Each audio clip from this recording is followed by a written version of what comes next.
শুধু খারাপ, শুধু খারাপ।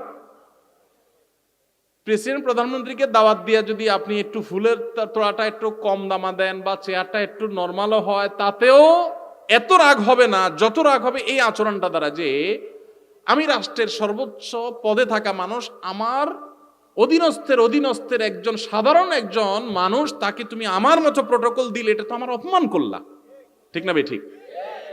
অথচ প্রধানমন্ত্রী প্রেসিডেন্টও মানুষ আর চৌকিদারও উভয় কি মানুষ, হয়তো পদের বেশ কম, এই তো, আর তো কোনো বেশ কম নাই।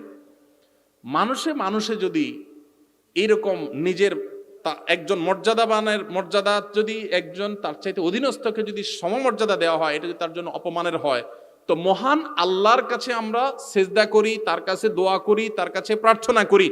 এখন মানুষের সাথে মানুষের যদি এত আপনার বেশ কম থাকে, তাহলে স্রষ্টার সাথে সৃষ্টির বেশ কম কত বেশি, যে স্রষ্টার কাছে যে ইবাদত করেন, তারে যে কপাল দেন, তারে যে সেজদা করেন, একই জিনিস যদি ওই মাজারওয়ালার কাছে করেন, মাজারওয়ালা কি স্রষ্টা না সৃষ্টি? সে কি মালিক না গোলাম?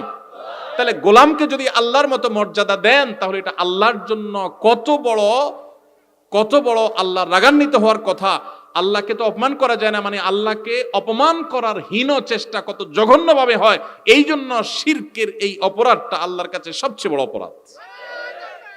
এই জন্য নবী করিম সাল্লাল্লাহু আলাইহি সাল্লাম এই জন্য বলেছেন, যে ব্যক্তি, ভালো করে শুনে রাখেন, যে ব্যক্তি শিরিক করবে না,